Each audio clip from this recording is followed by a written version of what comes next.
Jangan lupa tekan like, komen, subscribe, dan bunyikan loncengnya. Halo, selamat pagi semuanya anak-anak. Bagaimana keadaan kalian di rumah? Apakah masih selalu diberi semangat untuk belajar? Dan semoga kalian selalu diberi kesehatan. Bapak harap kalian selalu semangat belajar ya, walaupun di rumah tidak tatap muka dengan guru-guru kalian. Oke, kali ini Bapak akan menerangkan atau membahas yaitu materi tentang renang gaya dada, atau sering kita sebut dengan gaya katak.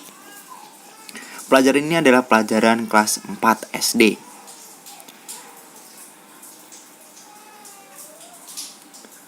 Renang gaya dada sering disebut pula renang gaya katak karena gerakannya seperti katak berenang. Ini ada gambarnya, seperti itu. Dilihat dari samping, atas. Lalu, yang pertama, aktivitas pembelajaran gerak dasar renang gaya dada. Yang pertama yaitu adalah aktivitas pembelajaran gerakan peregangan atau pelemasan. Ya, kita sudah ketahui bahwa dalam setiap aktivitas olahraga, kita harus selalu melakukan pemanasan terlebih dahulu. Agar apa? Supaya terhindar dari cedera.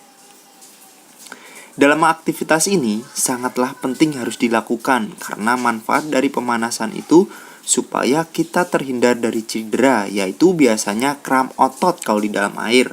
Itu sangat berbahaya buat kalian. Yang kedua, aktivitas pembelajaran gerakan kaki atau tungkai di darat. A.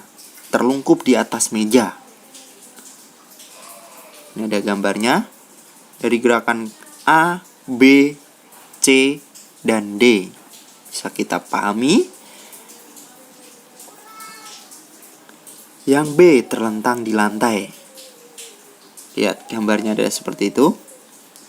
Cara pembelajaran renang gaya dada di lantai sebagai berikut. A.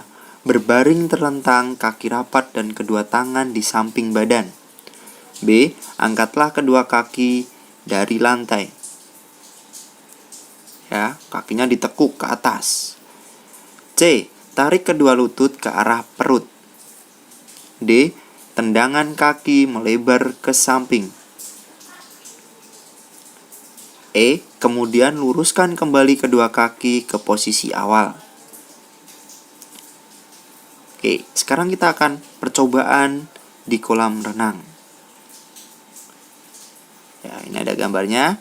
Yang pertama adalah berdirilah di pinggir kolam. Tangan berpegang pada pinggir kolam atau dapat pula berpegang pada teman kalian atau orang yang lebih dewasa ya.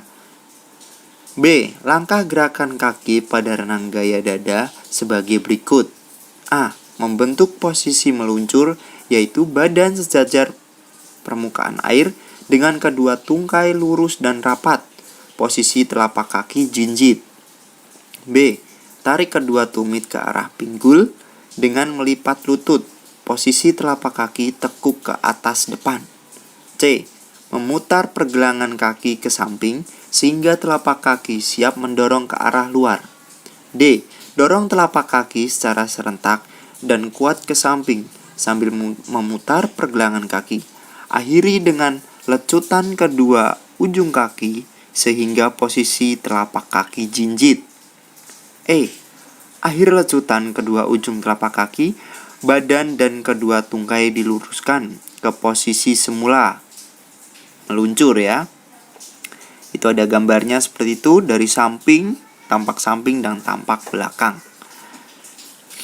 3. Aktivitas pembelajaran gerak tangan atau lengan di darat.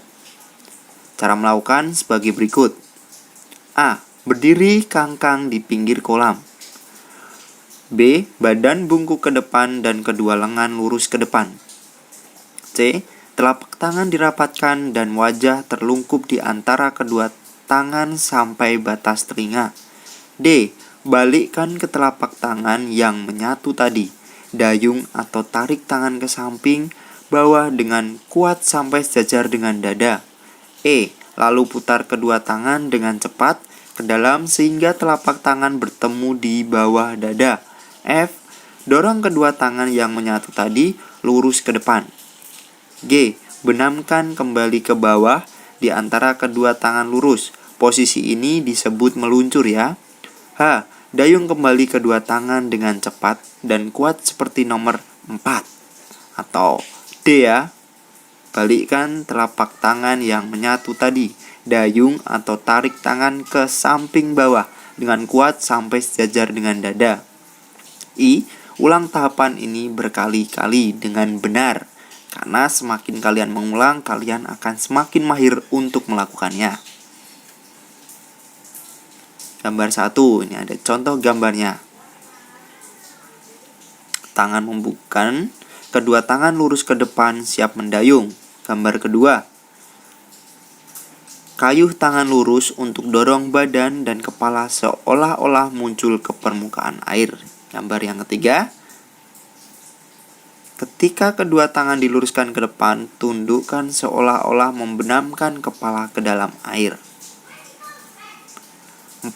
Aktivitas pembelajaran pernapasan gaya dada. Langkahnya sebagai berikut. A. Bagi pemula, berdiri kangkang di kolam dangkal, bungkukkan badan sehingga punggung dan mulut berada di atas rata-rata permukaan air. B. Hirup udara melalui mulut dan tahan untuk pernapasan di dalam air, sambil lakukan gerakan tangan renang gaya dada. C. Keluarkan sisa hasil pembakaran hasil pernapasan dari hidung dan angkat kepala kembali ke atas permukaan air sebatas bibir bawah. Itu ada contohnya anak kecil ya. Dan ini orang dewasa. Aktivitas gerakan dada di kolam renang dangkal. Ini kita sudah mencoba di kolam renang yang dangkal dulu. Itu ada gambar pertama, gambar kedua, gambar ketiga, dan keempat. Ini ada dari samping juga, bisa kalian amatin. Yang A, lakukan gerakan meluncur terlebih dahulu ya. B, lanjutkan dengan gerakan kaki. C, gerakan menekuk kedua lutut hingga tumit mendekati pinggul. D, tendangan kaki ke arah luar sampai gerakan kaki rapat dan meluncur. E, gerakan di atas hingga memperoleh gerakan kaki yang sempurna. Rangkuman. Yang pertama, yang perlu kalian ingat, pembelajaran renang gaya dada di darat dilakukan dengan cara yang pertama, pembelajaran gerakan kaki, pembelajaran gerakan tangan, dan pembelajaran gerakan pernapasan. B. Pernapasan pada gerakan renang gaya dada dilakukan pada saat tangan mengayuh kuat ke samping bawah. C. Posisi kepala atau wajah saat bernapas pada renang gaya dada adalah posisi bibir sedikit di atas permukaan air. Oke, terima kasih. Sekian materi yang bisa Bapak berikan kepada kalian semua. Semoga bermanfaat buat kalian. Selamat belajar, semoga dapat bermanfaat buat kalian semua. Terima kasih.